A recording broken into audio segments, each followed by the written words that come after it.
یہ میں بار بار لوگوں کو یہ حدیث سناتا ہوں، یہ آج ہمارے ملک کے لیے سب سے ضروری ہے۔ انہوں نے کہا تمہارے سے پہلے بڑی قومیں تباہ ہوئی، جب چھوٹا چور چوری کرتا تھا جیل میں ڈالتے تھے، لیکن جب بڑا ڈاکو چوری کرتا تھا اس کو معاشرہ سزا نہیں دیتا تھا، تو تباہ ہو جاتا۔ جو معاشرے میں رول آف لا نہیں ہوتا آہستہ آہستہ تباہ ہوتا۔ اور یہ جو ہم جنہوں نے 5 سال کیا ہے، دشمن بھی نہ کر سکے، وہ اکانومی جو مشکلوں سے کورونا کے باوجود ٹھیک چل رہی تھی، 15 سال کے بعد سب سے زیادہ گروتھ ریٹ تھی پاکستان کی، جو پاکستان کی اکنامک سروے انہوں نے پرنٹ کیا، اس کے مطابق 4% ریکارڈ تھی، ایکسپورٹ ریکارڈ تھی، ٹیکس کلیکشن ریکارڈ تھی، انڈسٹری سیل کے بعد اٹھی تھی، 11% گروتھ ریٹ تھی۔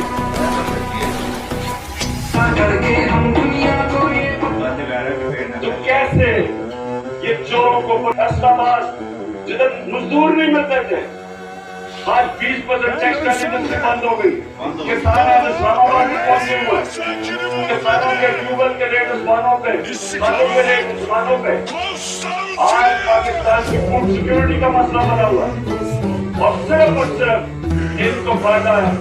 کیونکہ انہوں نے آتے ساتھ ہی نیب کی امینڈمنٹ کر کے اپنے سارے اربوں روپے کے کرپشن کے جن کے کیس دوسری دفعہ کیا تھا،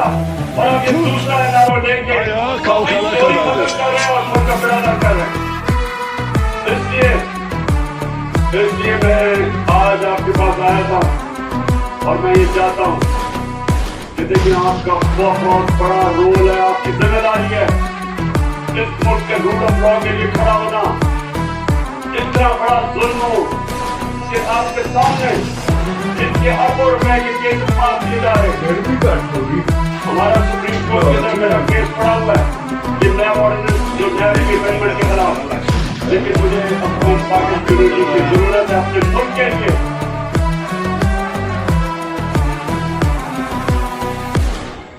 اپنے ملک کو حقیقی طور پہ آزاد کرنے کے لیے، رول آف لا کے لیے،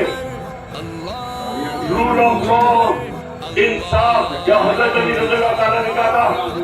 کفر کا نظام چل جائے گا لیکن نا انصافی اور ظلم کا نظام کبھی نہیں چلتا۔